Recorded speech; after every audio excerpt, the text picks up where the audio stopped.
ठेका प्रथा है, ये एक प्रकार से वॉयलेंस है। ये एक बीमारी है, घातक बीमारी है।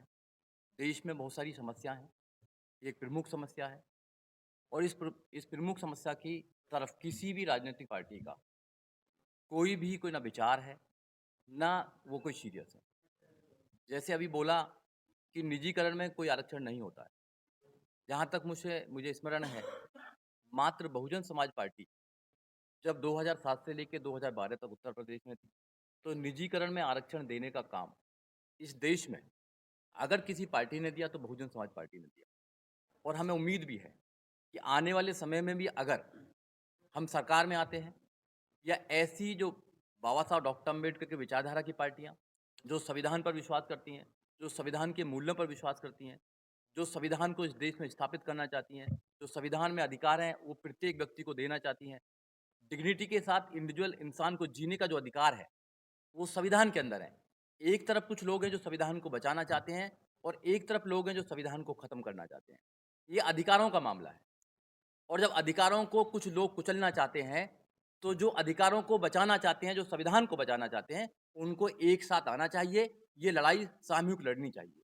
अफ़सोस की बात तो ये है कि हम अलग-अलग प्लेटफ़ॉर्म पर लड़ रहे हैं, हम उनका सामना नहीं कर पा रहे हैं। ये वॉयलेंस आज से नहीं है, ये हज़ारों सालों से वॉयलेंस है और हम लोग अच्छी तरह इसको जानते हैं, अच्छी तरह इसको महसूस करते हैं, जीते हैं। गाँव में जाइए, शहरों में जाइए, ये बहुत बड़ी समस्या हो गई है। जब कोई सरकारें समस्याओं पर बात करने के लिए तैयार ही नहीं है और आपको एक ऐसे जो काल्पनिक मुद्दे हैं, उन पर आपको अगर डिबेट कराना चाहती है, तो समझ लीजिए कि उनको आपसे कुछ लेना-देना नहीं है। ठेकेदारी प्रथा में जो लोग काम करते हैं, उनकी आप समस्या देखिए। ना तो टाइम है उनके पास अपने बच्चों से बात करने के लिए। जब बच्चों से बात नहीं करेंगे, तो वो कैसे अपने बच्चों को भविष्य के लिए निर्धारित करेंगे? ना उनके पास इतना पैसा है कि वो अच्छी एजुकेशन दे पाएँगे, अच्छी मेडिकल फैसिलिटी दे पाएँगे, कुछ नहीं है उनके पास। तो डिग्निटी के साथ नहीं जी सकते हैं और बहुत बड़ी तादाद में ऐसे लोग रहते हैं देश के अंदर, जो अपना जीवन डिग्निटी के साथ नहीं जी रहे हैं और जबकि फंडामेंटल राइट्स बाबा साहब डॉक्टर अम्बेडकर संविधान यही कहता है कि हर व्यक्ति को डिग्निटी के साथ जीने का अधिकार है। ये अधिकारों को मार कौन रहा है?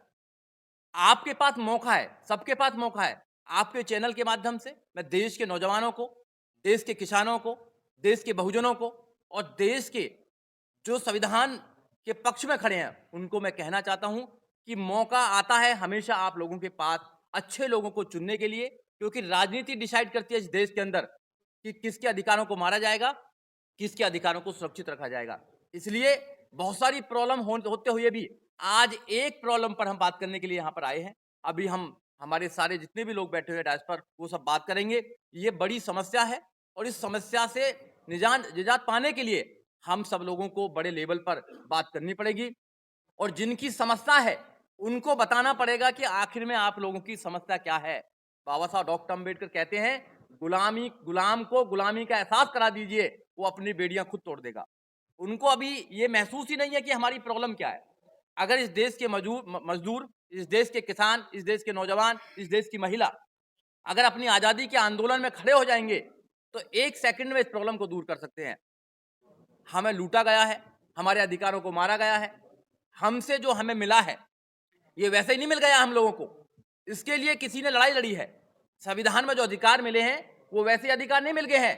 बाबा साहब डॉक्टर अम्बेडकर ने अपने 4-4 बच्चों की कुर्बानी देने का काम किया है। बाबा साहब डॉक्टर अम्बेडकर ने अपनी पत्नी की कुर्बानी देने का काम किया है। वैसे ही नहीं मिल गया ये।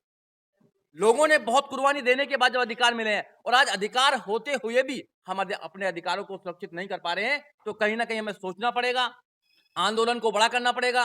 आंदोलन में और जितने भी लोग हैं उनको भागीदारी देनी पड़ेगी और जब सारे लोग तैयार हो जाएंगे, तो मुझे मुझे विश्वास है, ऐसा मेरा विश्वास है कि एक दिन इस समस्या का समाप्त हो जाएगा। जय भीम, जय भारत।